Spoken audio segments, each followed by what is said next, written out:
Hello class let's continue with the exercise 3.1 पहले तीन सम आपा कर चुके हैं हुण फोर्थ सम करते हैं। फोर्थ सम दे देखो की क्या है राजे examine the table each figure is divided into triangles हर एक फिगर नु की कीता है ट्रायंगल्स से डिवाइड कीता है and the sum of angles deduced from that. हुण देखो फिगर्स दित्ते होए आपां नु ਇਹਦੇ ਵਿੱਚ ਕਿੰਨੀਆਂ ਸਾਈਡਸ ਨੇ ਇਹਦੀਆਂ 1 2 ਐਂਡ 3 ਸਾਈਡ ਕਿੰਨੀ ਹੋਗੀ 3 ਦੈਨ ਹੁਣ ਇਸ ਫਿਗਰ ਨੂੰ ਇਹਨਾਂ ਨੇ ਕੀ ਕੀਤਾ ਦੋ ਟ੍ਰਾਇੰਗਲਸ ਦੇ ਵਿੱਚ ਡਿਵਾਈਡ ਕਰਤਾ ਤਾਂ ਸਾਈਡਸ ਕਿੰਨੀਆਂ ਹੋ ਗਿਆ 1 2 3 ਐਂਡ 4 ਦੈਨ ਅਗਲੇ ਫਿਗਰ ਦੇ ਵਿੱਚ ਕਿੰਨੀਆਂ ਸਾਈਡਸ ਨੇ 1 2 3 4 ਐਂਡ 5 ਸਾਈਡਸ ਹੋ ਗਿਆ ਤਿੰਨ ਟ੍ਰਾਇੰਗਲਸ से डिवाइड ਕੀਤਾ ਹੈ। ਦੈਨ ਨੈਕਸਟ ਅਗਲੀ ਫਿਗਰ ਦੇ ਵਿੱਚ ਕਿੰਨੀਆਂ ਸਾਈਡਸ ਹੋ ਗਈਆਂ 1 2 3 4 5 ਐਂਡ 6 ਸਾਈਡ ਹੋ ਗਈ। ਦੈਨ ਹੁਣ ਇਹਨਾਂ ਦਾ ਐਂਗਲ ਸਮ ਦਿੱਤਾ ਹੋਇਆ ਹੁਣ ਆਪਾਂ ਨੂੰ ਪਤਾ ਟ੍ਰਾਇੰਗਲ ਦੇ ਐਂਗਲਸ ਜਿਹੜੇ ਹੁੰਦੇ ਨੇ ਉਹਨਾਂ ਦਾ ਸਮ ਕਿੰਨਾ ਹੁੰਦਾ 180 ਡਿਗਰੀ। ਦੈਨ ਹੁਣ ਇਹਦੇ ਵਿੱਚ ਕਿੰਨੇ ਟ੍ਰਾਇੰਗਲਸ ਹੋ ਗਏ ਦੋ ਟ੍ਰਾਇੰਗਲਸ से डिवाइड ਹੋਇਆ ਸੀ ਇਹ ਫਿਗਰ ਦੈਟ ਇਜ਼ 180 into 2 ਕਰ ਦਾਂਗੇ ਜਿੰਨੇ ਨੰਬਰ ਆਫ ਟ੍ਰਾਇੰਗਲਸ ਹੋਣਗੇ ਉਹਨੂੰ ਆਪਾਂ ਸਮ ਆਫ ਐਂਗਲਸ ਦੇ ਨਾਲ ਮਲਟੀਪਲਾਈ ਕਰ ਦਾਂਗੇ ਦੈਟ ਇਜ਼ ਇਹ ਕਿੰਨੇ ਨੇ 1 2 3 3 into 180 degree 1 2 3 and 4 into 180 degree. But ਹੁਣ ਇਹਦੇ ਵਿੱਚ ਇੱਕ ਹੋਰ ਫਾਰਮੂਲਾ ਜੋ ਯੂਜ਼ ਹੁੰਦਾ ਉਹ ਕੀ ਹੈਗਾ ਦੇਖੋ ਹੁਣ ਇਹਦੇ ਵਿੱਚ ਕੀ ਕੀਤਾ ਹੋਇਆ ਇਹਨਾਂ ਨੇ number of sides -2 into 180 degree. Number of sides ਕਿੰਨੀਆਂ ਨੇ 5 -2 into 180 degree then number of sides ਕਿੰਨੀਆਂ ਨੇ 6 ਦੈਟ ਇਜ਼ 6 -2 into 180 ਡਿਗਰੀ। ਮਤਲਬ ਇਹਦੇ ਵਿੱਚ ਆਪਣੀ n ਦੀ ਵੈਲਿਊ ਚੇਂਜ ਹੋ ਰਹੀ ਹੈ that mean number of sides change ਹੋ ਰਿਹਾ ਮਲਟੀਪਲਾਈ ਵਿਦ ਹੋ ਰਿਹਾ ਕਿਹਦੇ ਨਾਲ ਐਂਗਲ ਦੇ ਨਾਲ ਵਿਚ ਇਜ਼ 180 ਡਿਗਰੀ। ਸੋ ਫਾਰਮੂਲਾ ਕੀ ਹੋ ਜਾਊਗਾ ਆਪਣਾ n -2 into 180 ਡਿਗਰੀ। ਹੁਣ ਅੱਗੇ ਦੇਖੋ ਇਹਨਾਂ ਨੇ ਕੀ ਕਿਹਾ ਸੀ what can you say about the angle sum of a convex polygon with number of sides। ਹੁਣ ਆਪਾਂ ਨੂੰ ਨੰਬਰ ਆਫ ਸਾਈਡਸ ਦਿੱਤੀਆਂ 7 8 10 ਐਂਡ n ਕਹਿੰਦੇ ਹੁਣ ਇਹਨਾਂ ਦਾ ਤੁਸੀਂ ਐਂਗਲ ਫਾਈਂਡ ਕਰਨਾ angle some of convex polygon. ਸੋ ਆਪਾਂ ਹੁਣ ਇਹ ਕਿਵੇਂ ਫਾਈਂਡ ਕਰਾਂਗੇ ਦੇਖੋ ਜਿਸ ਤਰੀਕੇ ਨਾਲ ਇਹਨਾਂ ਨੇ ਟੇਬਲ ਦਿੱਤਾ ਹੋਇਆ ਸੀ ਉਹਦੇ ਵਿੱਚ ਆਪਾਂ ਦੇਖਿਆ ਸੀ ਕਿ ਕੀ ਫਾਰਮੂਲਾ ਯੂਜ਼ ਕਰਕੇ ਫਾਈਂਡ ਕਰਦੇ ਪਏ ਸੀਗੇ ਐਂਗਲ ਦੀ value n -2 into 180 degree where n ਕੀ ਹੈਗਾ ਨੰਬਰ ਆਫ ਸਾਈਡਸ। ਹੁਣ ਇਸੇ ਤਰੀਕੇ ਨਾਲ ਆਪਾਂ ਨੂੰ ਸਟੇਟਮੈਂਟ 'ਚ ਵੀ ਕਿਹਾ ਹੋਇਆ ਕਿ ਨੰਬਰ ਆਫ ਸਾਈਡਸ ਅਗਰ 7 ਹੈ ਤਾਂ ਉਹਦੇ ਲਈ ਆਪਾਂ ਕਿਵੇਂ ਫਾਈਂਡ ਕਰਾਂਗੇ if the angle sum of convex polygon with 7 sides is given by ਹੁਣ ਇਹ ਫਾਰਮੂਲਾ ਆਪਾਂ ਯੂਜ਼ ਕਰਾਂਗੇ n -2 into 180 degree then n ਦੀ ਵੈਲਿਊ ਕਿੰਨੀ ਦਿੱਤੀ ਹੈ 7 which is 7 -2 into 180 degree. that means ਹੁਣ ਜਿਵੇਂ ਆਪਾਂ ਡਾਇਗਰਾਮਸ ਦੇਖੇ ਸੀ ਉਹ ਚ ਕੀ ਸੀਗਾ ਕਿੰਨੇ ਪਾਰਟਸ ਦੇ ਵਿੱਚ ਡਿਵਾਈਡ ਕਰਦੇ ਪਏ ਸੀ ਉੱਤੋਂ ਦੀ ਆਪਾਂ ਨੂੰ ਕੀ ਵੈਲਿਊ ਫਾਈਂਡ ਹੋ ਰਹੀ ਸੀ ਸਾਈਡਸ ਦੀ। ਸੋ ਇਸੇ ਤਰੀਕੇ ਨਾਲ ਇੱਥੇ ਕਿੰਨੀਆਂ ਸਾਈਡਸ ਦਿੱਤੀਆਂ ਨੇ 7 ਫਾਰਮੂਲੇ ਦੇ ਵਿੱਚ ਵੈਲਿਊ ਪੁੱਟ ਕਰਾਂਗੇ ਤਾਂ ਆਪਣੇ ਕੋ ਕੀ ਆ ਜਾਊਗਾ 5 into 180 degree which is equals to 900 degree. That means angle sum अपना कितना आ गया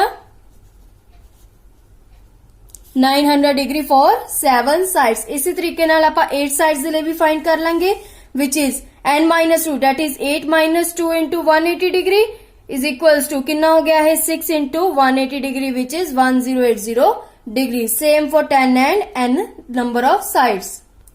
ਅੱਗੇ ਦੇਖੋ ਫਿਫਥ ਸਮ ਦੇ ਵਿੱਚ ਕੀ ਕਿਹਾ what is a regular polygon। regular polygon the definition ਦੱਸਣੀ ਹੈ ਕੀ ਹੁੰਦਾ state the name of a regular polygon of ਹੁਣ ਆਪਾਂ ਨੂੰ ਸਾਈਡਸ ਦੇਤੀਆਂ ਤੇ ਇਹਨਾਂ ਦਾ ਹੁਣ ਆਪਾਂ ਕੀ ਦੱਸਣਾ ਨੇਮ ਦੱਸਣਾ 3 ਸਾਈਡਸ ਵਾਲਿਆਂ ਨੂੰ ਕੀ ਕਹਿੰਦੇ ਆ ਅਗਰ 4 ਸਾਈਡਸ ਨੇ ਤਾਂ ਉਹਨਾਂ ਨੂੰ ਕੀ ਕਹਿੰਦੇ ਆ 6 ਸਾਈਡਸ ਨੇ ਤਾਂ ਕੀ ਕਹਿੰਦੇ ਆ। regular polygon ਕੀ ਹੁੰਦਾ regular polygon is both equiangular and equilateral that means equal angle and equal sides ਹੋਣਗੀਆਂ ਉਹ ਆਪਣਾ ਕੀ ਹੁੰਦਾ regular polygon। ਹੁਣ ਆਪਣੇ ਕੋ ਕੀ ਕਿਹਾ ਸੀ 3 ਸਾਈਡਸ 4 ਸਾਈਡਸ ਐਂਡ 6 ਸਾਈਡਸ ਵਾਲਿਆਂ ਨੂੰ ਆਪਾਂ ਦੱਸਣਾ ਕਿ ਉਹਨਾਂ ਦੀ ਨੇਮਿੰਗ ਕੀ ਹੁੰਦੀ ਆ। ਅਗਰ ਤਾਂ 3 ਸਾਈਡਸ ਨੇ ਦੈਟ ਮੀਨਸ ਉਹ ਕੀ ਹੋਗਾ ਆਪਣਾ equilateral triangle that means equal sides ਹੋਣਗੇ ਐਂਡ ਐਂਗਲ ਕਿੰਨੇ ਹੋ ਗਏ ਆਪਣੇ 1 2 ਐਂਡ 3 ਸਾਈਡਸ ਵੀ ਕਿੰਨੀ ਹੋ ਗਈ 1 2 ਐਂਡ 3 ਸਾਈਡਸ ਹੋ ਗਿਆ ਉਹਨੂੰ ਆਪਾਂ ਕੀ ਕਵਾਂਗੇ ਇਕੁਇਲੇਟਰਲ ਟ੍ਰਾਇੰਗਲ। 4 ਸਾਈਡਸ ਵਾਲੇ ਨੂੰ ਆਪਾਂ ਕੀ ਕਵਾਂਗੇ ਸਕੁਅਰ। ਹੁਣ ਇਹਦੀਆਂ ਕਿੰਨੀਆਂ ਸਾਈਡਸ ਦਿੱਤੀਆਂ ਨੇ A B C and D 4 sides ਨੇ ਦੈਟ ਮੀਨਸ ਉਹ ਕੀ ਹੋਇਆ ਆਪਣਾ ਸਕੁਅਰ। ਦੈਨ 6 ਸਾਈਡਸ ਵਾਲੇ ਨੂੰ ਆਪਾਂ ਕੀ ਕਵਾਂਗੇ ਦੇਖੋ A B C D E F ਕਿੰਨੀਆਂ ਸਾਈਡਸ ਹੋ ਗਿਆ 1 2 3 4 5 6 ਸਾਈਡਸ ਹੋ ਗਿਆ ਉਹ ਕੀ ਹੋਊਗਾ ਆਪਣਾ ਰੈਗੂਲਰ ਹੈਗਜ਼ਾਗਨ। ਦੈਨ ਅਗੇ 6 ਸਮ ਚ ਦੇਖੋ ਕੀ ਕੀ ਹੋਇਆ ਫਾਈਂਡ ਦੀ ਐਂਗਲ ਮੈਜ਼ਰ x ਦੀ ਵੈਲਿਊ ਫਾਈਂਡ ਕਰਨੀ ਹੈ ਆਪਾਂ ਇਨ ਦੀ ਫੋਲੋਇੰਗ ਫਿਗਰਸ ਆਪਾਂ ਨੂੰ ਦਿੱਤੀਆਂ ਹੋਈਆਂ ਨੇ ਹੁਣ ਇਹਦੇ ਵਿੱਚ ਆਪਾਂ x ਦੀ ਵੈਲਿਊ ਫਾਈਂਡ ਕਰਨੀ ਆ। ਸੋ ਦੇਖਦੇ ਆ ਹੁਣ ਦੇਖੋ ਫਸਟ ਸਮ ਦੇ ਵਿੱਚ ਆਪਾਂ ਨੂੰ ਡਾਇਗਰਾਮ 'ਚ ਸਾਰੇ ਕੀ ਦਿੱਤੇ ਹੋਏ ਨੇ, ਇੰਟੀਰੀਅਰ ਐਂਗਲਸ ਦਿੱਤੇ ਹੋਏ ਨੇ। ਸੋ ਇਹਨਾਂ ਦਾ ਸਮ ਆਫ ਐਂਗਲ ਕੀ ਹੁੰਦਾ ਆਪਣਾ 360 ਡਿਗਰੀ। ਕਿੰਨੇ ਦਿੱਤੇ ਹੋਏ ਨੇ 4 ਐਂਗਲਸ ਨੇ। ਹੁਣ ਆਪਾਂ ਇਹਨਾਂ ਨੂੰ ਲਿਖਾਂਗੇ 50 degree plus 130 degree plus 120 degree plus fourth की दिता है x which is equals to 360 degree. इन्हां दा सम करांगे तो की वैल्यू आंदी अपनी 300 degree plus x is equals to 360 degree. इत्थों आप x की वैल्यू फाइंड कर लेंगे, that is 360 degree minus 300 degree. x की वैल्यू कितनी आ गई 60 डिग्री। सो जिहड़ा एक एंगल फाइंड करना सी वो कितना आ गया 60 डिग्री। सो तुसी ये भी देख सकते हो कि तुहाडा आंसर सही है या गलत, तो तुसी रफ दे विच चेक कर सकते हो सारे सम जो एंगल्स है उन्हां दा सम कितना इक्वल आना चाहिए 360 डिग्री दे। सेम सैकेंड सम देखो, इहदे विच भी आपां नूं एंगल्स दित्ते होए सी। ए एंगल किहड़ा हुंदा राजे 90 डिग्री दा, ठीक है। सो इन्हां दा भी आपां सम करांगे, सम ऑफ एंगल्स इक्वल किहदे रखांगे 360 डिग्री दे। उत्थों दी आपां x दी वैल्यू फाइंड कर लांगे। देन अगे सी पार्ट दा डायग्राम देखो, इहदे विच आपां नूं इंटीरियर एंगल्स भी दित्ते होए ने ते एक्सटीरियर एंगल्स भी दित्ते होए ने। सो इहदे विच आपां पहला की देखांगे, नंबर ऑफ साइड्स कितनियां दित्तियां होईयां ने 1 2 3 4 एंड 5। दैट मीनस n आपां नूं कितना दित्ता होया 5। सो आपां सेम ओही पहले वाला फार्मूला लगावांगे एंगल सम दा, which is equals to n minus 2 into 180 degree. क्यों? क्योंकि आपां नूं नंबर ऑफ साइड्स जो सी वो मैक्सिमम दित्तियां होईयां ने 5, which is 5 minus 2 into 180 degree which is equals to 3 into 180 degree। और कितनी वैल्यू आ गई ਇਹਦੀ एंगल सम ਦੀ 540 डिग्री। ਹੁਣ ਆਪਾਂ ਨੂੰ ਦੋ ਐਕਸਟੀਰੀਅਰ ਦਿੱਤੇ ਹੋਏ ਨੇ ਤੇ ਬਾਕੀ ਦੇ ਇੰਟੀਰੀਅਰ ਨੇ। x ਦੀ ਵੈल्यू ਫਾਈਂਡ ਕਰਨੀ ਆ, ਕਿੱਥੇ ਲਾਈ ਕਰਦੇ ਪਏ ਨੇ ਇੰਟੀਰੀਅਰ ਐਂਗਲਸ ਦੇ ਵਿੱਚ। ਡੈਟ ਮੀਨਸ ਹੁਣ ਆਪਾਂ ਨੂੰ ਇਹ ਦੋ ਐਂਗਲਸ ਵੀ ਚਾਹੀਦੇ ਨੇ ਇੰਟੀਰੀਅਰ, ਤਾਂ ਹੀ ਆਪਾਂ ਸਮ ਕਰਾਂਗੇ ਅੰਦਰਲੇ ਐਂਗਲਸ ਦਾ ਇੰਟੀਰੀਅਰ ਐਂਗਲਸ ਦਾ। ਹੁਣ ਉਹ ਕਿੱਥੋਂ ਫਾਈਂਡ ਹੋਣਗੇ with the help of exterior angles। so exterior angles ਆਪਾਂ ਨੂੰ ਕਿਹੜੇ ਦਿੱਤੇ ਹੋਏ ਨੇ, exterior angles 70 degree and 60 degree are given। then ਹੁਣ corresponding interior angles ਆਪਾਂ ਲਿਖਾਂਗੇ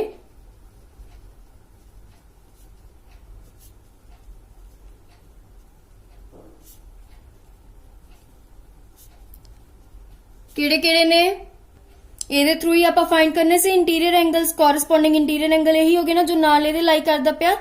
ਸੋ 70 ਡਿਗਰੀ ਆਪਾਂ ਨੂੰ ਦਿੱਤਾ ਹੋਇਆ। ਸੋ ਆਪਾਂ ਅੰਦਰ ਵਾਲੇ ਐਂਗਲ ਨੂੰ ਕੀ ਲੈਟ ਕਰ ਲੈਂਦੇ ਆ angle 1। So corresponding interior angles are 70 degree plus angle 1 which is equals to 180 degree. ਇੱਥੋਂ ਦੀ ਆਪਾਂ ਐਂਗਲ 1 ਦੀ ਵੈਲਿਊ ਫਾਈਂਡ ਕਰ ਲਾਂਗੇ which is 180 degree minus 70 degree. ਔਰ ਐਂਗਲ 1 ਕਿੰਨਾ ਆ ਗਿਆ ਆਪਣਾ 110 ਡਿਗਰੀ। नेक्स्ट 60 डिग्री अपन दिता होया, कोरस्पोंडिंग एंगल ਇਹਦਾ ਆਪਾਂ ਲੈਟ ਕਰ ਲੈਣੇ ਆ angle 2। Similarly 60 degree plus angle 2 is equals to 180 degree. ਇੱਥੇ एंगल 2 ਦੀ ਵੀ ਵੈਲਿਊ ਫਾਈਂਡ ਹੋ ਜਾਊਗੀ which is 180 degree minus 60 degree और angle 2 is equals to 120 degree. now for value of x interior angles हुण अपने आ गए। ये कितना है 110 डिग्री एंड ये कितना है 120 डिग्री। सो इन्हां दा सम करांगे which is equals to 540 degree जो आपां फाइंड कीता सीगा। सो लिखांगे 110 degree plus 120 degree plus x plus 30 degree plus x is equals to 540 degree. कितना आ गया 260 degree plus 2x is equals to 540 degree. इत्थों आप x की वैल्यू फाइंड कर लांगे 2x is equals to 540 degree minus 260 degree और 2x is equals to 280 degree. x की वैल्यू की आ गई 280 डिग्री डिवाइड बाय 2। सो इत्थों दी अपनी x की वैल्यू फाइंड हो गई विच इज 140। दैन अगे 7 सम दे भी आपां नूं फिगर्स दित्ते होए ने जिस आपां नूं इंटीरियर ते एक्सटीरियर दोनों ही एंगल्स दित्ते होए ने। फाइंड की करनी है वैल्यू x y z दी और ਇਹਦੇ ਵਿੱਚ x y z and w the value find ਕਰਨੀ ਆ। ਦੈਨ ਹੁਣ 7 ਦਾ a ਪਾਰਟ ਕਰਦੇ ਆ। ਫਿਗਰ 'ਚ ਕੀ ਦਿੱਤਾ ਹੋਇਆ x y ਐਂਡ z ਇਹ ਤਿੰਨ ਐਂਗਲਸ ਆਪਾਂ ਫਾਈਂਡ ਕਰਨੇ ਨੇ। ਇੰਟੀਰੀਅਰ ਆਪਾਂ ਨੂੰ ਦਿੱਤੇ ਹੋਏ ਨੇ which is 90 degree 30 degree and third interior भी ਆਪਾਂ फाइंड करना। सो फर्स्ट ਆਪਾਂ ਕੀ ਕਰਾਂਗੇ गिवन फिगर ਦੇ ਵਿੱਚ ਆਪਾਂ ਐਕਸਟੀਰੀਅਰ ਐਂਗਲਸ ਜੋ ਆਪਾਂ ਨੂੰ ਦਿੱਤੇ ਹੋਏ ਨੇ ਉਹਦੇ ਥਰੂ ਆਪਾਂ ਕੀ ਫਾਈਂਡ ਕਰਾਂਗੇ x ਦੀ ਵੈਲਿਊ ਫਾਈਂਡ ਕਰ ਲਾਂਗੇ z ਦੀ ਵੈਲਿਊ ਫਾਈਂਡ ਕਰ ਲਾਂਗੇ ਦੈਨ ਤਿੰਨੋਂ ਜੋ ਹੈ ਸਮ ਐਂਗਲ ਜੋ ਹੈ ਇੰਟੀਰੀਅਰ ਐਂਗਲ ਦਾ ਸਮ ਹੋਊਗਾ ਉਹਨਾਂ ਨੂੰ ਆਪਾਂ ਵੈਲਿਊ ਫਾਈਂਡ ਕਰ ਲਾਂਗੇ ਇੱਥੋਂ ਆਪਾਂ ਲੈਟ ਕਰ ਲੈਣੇ ਆ p ਸਭ ਤੋਂ ਪਹਿਲਾਂ x ਦੀ ਵੈਲਿਊ ਫਾਈਂਡ ਕਰਾਂਗੇ ਕੋਰਸਪੋਂਡਿੰਗ ਐਂਗਲਸ ਦਾ ਫਾਰਮੂਲਾ ਲਗਾ ਕੇ ਦੈਨ z ਦੀ ਵੈਲਿਊ ਫਾਈਂਡ ਕਰ ਲਾਂਗੇ ਫਿਰ ਤਿੰਨੋਂ ਇੰਟੀਰੀਅਰ ਐਂਗਲਸ ਦਾ ਸਮ ਆਪਾਂ ਕਰਾਂਗੇ ਜਿੱਥੋਂ ਦੀ p ਦੀ ਵੈਲਿਊ ਫਾਈਂਡ ਹੋ ਜੂਗੀ then with the help of p ਆਪਾਂ ਕੀ ਦੀ ਵੈਲਿਊ ਫਾਈਂਡ ਕਰ ਲਾਂਗੇ y ਦੀ ਵੈਲਿਊ ਸੋ ਐਕਸਟੀਰੀਅਰ ਐਂਗਲ x ਦੇ ਲਈ ਆਪਾਂ ਫਾਈਂਡ ਕਰਦੇ ਹਾਂ ਸਭ ਤੋਂ ਪਹਿਲਾਂ ਕੀ ਆਊਗਾ x plus 90 degree which is equals to ਕਿੰਨਾ ਸਮ ਹੁੰਦਾ 180 degree ਸੋ x ਦੀ ਵੈਲਿਊ ਇੱਥੋਂ ਆ ਗਈ 180 degree minus 90 degree which is x is equals to ਕਿੰਨਾ ਆ ਗਿਆ ਆਪਣਾ 90 degree then for exterior angle z same करेंगे z plus 30 degree is equals to 180 degree और z is equals to 180 degree minus 30 degree z the value कितनी आ गई 150 degree now as sum of interior angles of triangle is कितना ਹੁੰਦਾ triangle ਦਾ interior angle ਦਾ sum 180 degree so ਕਿੰਨੇ ਹੋ ਗਏ ਆਪਣੇ interior angles 90 degree plus 30 degree plus ਆਪਾਂ ਇਹਨੂੰ ਕੀ ਲੈਟ ਕਰ ਲਿਆ ਸੀ p which is equals to 180 degree so ਇਹਦੀ ਕਿੰਨੀ ਵੈਲਿਊ ਆ ਗਈ 120 degree plus p is equals to 180 degree ਔਰ p ਦੀ ਵੈਲਿਊ ਇੱਥੋਂ ਆਪਾਂ ਨੂੰ ਫਾਈਂਡ ਹੋ ਗਈ which is 180 degree minus 120 degree ਔਰ p is equals to 60 degree that means ਇਹਦੀ ਵੈਲਿਊ ਕਿੰਨੀ ਆ ਗਈ 60 ਡਿਗਰੀ ਆਪਣੇ ਕੋਲ ਹੁਣ ਕੀ ਦੀ ਵੈਲਿਊ ਫਾਈਂਡ ਹੋਣ ਨਹੀਂ ਰਹਿ ਗਈ y ਦੀ ਵੈਲਿਊ ਸੋ ਇਹਦੇ ਤੇ ਵੀ ਆਪਾਂ ਸੇਮ ਐਕਸਟੀਰੀਅਰ ਐਂਗਲਸ ਵਾਲਾ ਫਾਰਮੂਲਾ ਲਗਾਵਾਂਗੇ which is exterior angle y ਹੁਣ ਇਹਦੇ ਲਈ ਆਪਾਂ ਕੀ ਫਾਈਂਡ ਕਰਾਂਗੇ ਕਿੰਨੀ ਆ ਗਈ ਸੀ 60 degree plus y is equals to 180 degree ਹੁੰਦਾ y ਦੀ ਵੈਲਿਊ ਕਿੰਨੀ ਆ ਗਈ 180 degree minus 60 degree which is y the value ਕਿੰਨੀ ਹੋ ਗਈ ਹੁਣ ਆਪਣੀ 120 ਡਿਗਰੀ ਸੋ ਇੱਥੋਂ ਦੀ ਆਪਣੀ ਵੈਲਿਊ ਕਿਹਦੀ ਆ ਗਈ ਆ x ਦੀ ਵੈਲਿਊ ਕਿੰਨੀ ਆ ਗਈ 90 ਡਿਗਰੀ z ਦੀ ਕਿੰਨੀ ਆ ਗਈ 150 ਡਿਗਰੀ ਐਂਡ y ਦੀ ਕਿੰਨੀ ਆ ਗਈ 120 ਡਿਗਰੀ ਲਾਸਟ ਦੇ ਵਿੱਚ ਇਹਨਾਂ ਨੇ ਕੀ ਫਾਈਂਡ ਕਰਨ ਲਈ ਕਿਹਾ ਹੋਇਆ ਸੀ ਆਪਾਂ ਨੂੰ x y z ਫਾਈਂਡ ਕਰਨਾ ਸੋ x y z is equals to ਕਿੰਨਾ ਹੋਗਾ x ਦੀ value 90 degree plus 120 degree plus 150 degree which is equals to 360 degree ਇੱਥੋਂ ਦੀ ਆਪਾਂ ਨੂੰ ਪਤਾ ਲੱਗ ਗਿਆ ਕਿ ਆਪਣੀ ਵੈਲਿਊਜ਼ ਜੋ ਆਪਾਂ ਫਾਈਂਡ ਕੀਤੇ ਆ ਉਹ ਕੀ ਹੈਗੀਆਂ ਨੇ ਕਰੈਕਟ ਨੇ ਸੋ ਇਹ ਸੀ ਤੁਹਾਡੀ ਐਕਸਰਸਾਈਜ਼ 3.1 ਹੁਣ ਆਪਾਂ ਐਕਸਰਸਾਈਜ਼ ਕਰਦੇ ਆ 3.2 ਇਹਦੇ ਫਰਸਟ ਸਮ ਚ ਦੇਖੋ ਕੀ ਹੋਇਆ x ਦੀ ਵੈਲਿਊ ਫਾਈਂਡ ਕਰਨ ਲਈ ਕੀ ਹੋਇਆ ਸੇਮ ਆਪਾਂ ਨੂੰ ਡਾਇਗਰਾਮਸ ਦਿੱਤੇ ਹੋਏ ਨੇ ਤੇ ਐਂਗਲਸ ਦੀ ਵੈਲਿਊ ਦਿੱਤੀ ਹੋਈ ਆ ਇਹ ਕਿਹੜੇ ਐਂਗਲ ਨੇ ਐਕਸਟੀਰੀਅਰ ਐਂਗਲਸ ਨੇ ਸੋ ਇੱਥੋਂ ਆਪਾਂ ਵੈਲਿਊ ਫਾਈਂਡ ਕਰਦੇ ਆ x ਦੀ ਦੇਖੋ ਸੇਮ ਹੈਗਾ ਇਹ ਸਮ ਵੀ ਡਾਇਗਰਾਮ ਦੇ ਵਿੱਚ ਆਪਾਂ ਨੂੰ ਐਕਸਟੀਰੀਅਰ ਐਂਗਲ ਦਿੱਤਾ ਹੋਇਆ ਆਪਾਂ ਨੂੰ ਪਤਾ sum of the measures of the exterior angles of any polygon ਕਿੰਨਾ ਹੁੰਦਾ ਆਪਣਾ 360 ਡਿਗਰੀ ਸੋ ਇਹਨਾਂ ਦਾ ਸਮ ਕਰਾਂਗੇ which is 125 degree plus 125 degree plus x degree which is equals to 360 degree ਉੱਥੋਂ ਦੀ ਆਪਾਂ ਫਾਈਂਡ ਵੈਲਿਊ ਕਰ ਲਈ ਕਿਹਦੀ x ਦੀ same in case of second sum ਉਹਦੇ ਵਿੱਚ ਵੀ ਆਪਾਂ ਨੂੰ ਐਂਗਲਸ ਦਿੱਤੇ ਹੋਏ ਨੇ ਉਹਨਾਂ ਦਾ ਆਪਾਂ ਸਮ ਕਰਾਂਗੇ 360 ਡਿਗਰੀ ਦੇ ਇਕੁਅਲ ਰੱਖਾਂਗੇ ਤੇ x ਦੀ ਵੈਲਿਊ ਫਾਈਂਡ ਕਰ ਲਾਂਗੇ ਦੈਨ ਅੱਗੇ ਸੈਕਿੰਡ ਸਮ ਚ ਦੇਖੋ ਕੀ ਕਿਹਾ ਇਹਨਾਂ ਨੇ find the measures of each exterior angle of a regular polygon of ਅਗਰ n ਦਿੱਤੀ ਹੋਈ ਆ 9 ਸਾਈਡਸ ਸੈਕਿੰਡ ਦੇ ਵਿੱਚ ਦਿੱਤਾ ਹੈ 15 ਸਾਈਡਸ ਤਾਂ ਕੀ ਫਾਈਂਡ ਕਰਨਾ measures of each exterior angle number of sides ਆਪਾਂ ਨੂੰ ਦਿੱਤੀ ਹੋਈ ਸੀ 9 the polygon being regular having 9 sides ਹੁਣ ਆਪਾਂ ਨੂੰ ਪਤਾ ਸਮ ਆਫ ਐਕਸਟੀਰੀਅਰ ਐਂਗਲਸ ਕਿਹਦੇ ਇਕੁਅਲ ਹੁੰਦਾ ਆਪਣਾ 360 ਡਿਗਰੀ ਦੇ ਹੁਣ ਨੰਬਰ ਆਫ ਸਾਈਡਸ ਆਪਾਂ ਨੂੰ 9 ਦਿੱਤੀਆਂ ਨੇ ਹੁਣ ਆਪਾਂ ਇਹ ਤਾਂ ਨਹੀਂ ਕਰਾਂਗੇ x ਹੁਣ ਇਹ ਤਾਂ ਵੈਲਿਊ ਵੱਧ ਵੀ ਸਕਦੀ ਹੈ ਸੋ ਆਪਾਂ ਕੀ ਲਿਖਾਂਗੇ direct 9x which is equals to ਕਿਹਦੇ ਹੁੰਦਾ 360 ਡਿਗਰੀ ਦੇ ਸੋ ਇੱਥੋਂ ਆਪਾਂ x ਦੀ ਵੈਲਿਊ ਫਾਈਂਡ ਕਰ ਲਾਂਗੇ 360 degree divide by 9 so x ਦੀ ਵੈਲਿਊ ਕਿੰਨੀ ਆ ਗਈ 40 ਡਿਗਰੀ ਇਹੀ ਫਾਈਂਡ ਕਰਨਾ ਸੀ ਆਪਾਂ that is measure of each exterior angle कितना आ गया अपना 40 डिग्री। हर एक एंगल की कितनी मेजर आ गई 40 डिग्री। ਅੱਗੇ ਦੇਖੋ ਥਰਡ ਸਮ ਦੇ ਵਿੱਚ ਕੀ ਕਿਹਾ ਹੋਇਆ, how many sides does a regular polygon have if the measure of an exterior angle is 24 degree. That means ਆਪਾਂ ਨੂੰ ਐਂਗਲ ਦੇਤਾ ਹੁਣ 24 ਡਿਗਰੀ ਤੇ ਪਤਾ ਕੀ ਕਰਨ ਲਈ ਕਿਹਾ ਇਹਨਾਂ ਨੇ, number of sides, that means n ਦੀ ਵੈਲਿਊ ਫਾਈਂਡ ਕਰਨ ਲਈ ਕਿਹਾ। ਸੋ ਇਹਦੇ ਵਿੱਚ ਦੇਖੋ ਕੀ ਲਿਖਾਂਗੇ ਆਪਾਂ, total measures of all exterior angles ਆਪਾਂ ਨੂੰ ਪਤਾ ਕਿੰਨਾ ਹੁੰਦਾ 360 degree. So measure of each exterior angle ਆਪਾਂ ਨੂੰ ਦਿੱਤਾ ਹੋਇਆ ਸੀ which is 24 degree. Number of sides ਆਪਾਂ ਫਾਈਂਡ ਕਰਨੀਆਂ ਸੀ, ਹੁਣ ਇਹਦੇ ਵਿੱਚ ਆਪਾਂ ਨੂੰ ਐਂਗਲਸ ਦੀ ਵੈਲਿਊ ਦਿੱਤੀ ਹੋਈ ਹੈ। That means total measure of all exterior angle divided by measure of each exterior angle which is 24 degree। so ਇਹਨਾਂ ਨੂੰ divide ਕਰਾਂਗੇ ਤਾਂ ਆਪਣੇ ਕੋ ਕੀ ਆ ਜਾਊਗਾ, number of sides which is 15। so the polygon has 15 sides।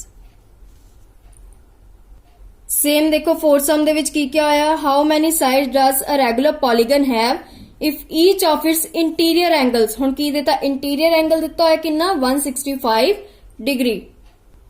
then ਹੁਣ ਦੇਖੋ measure of each interior angle ਆਪਾਂ ਨੂੰ ਦਿੱਤਾ ਸੀ 165 degree, but measure of exterior angle ਕਿੰਨਾ ਹੋਊਗਾ, interior ਅਗਰ 165 आता exterior ਕਿੰਨਾ ਹੋ ਜਾਊ 180 degree minus 165 which is 15 degree।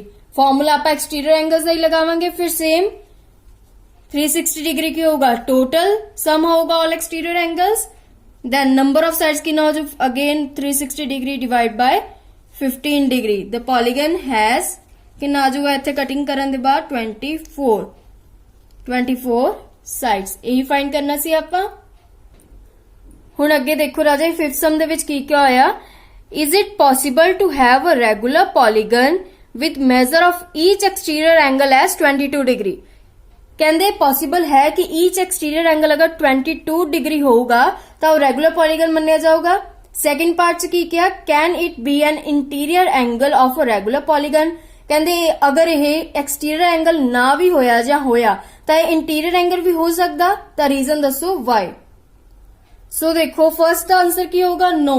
ਕਿਉਂ, ਕਿਉਂਕਿ 22 ਡਿਗਰੀ 360 ਡਿਗਰੀ ਨਾਲ ਡਿਵਾਈਡ ਨਹੀਂ ਹੁੰਦਾ।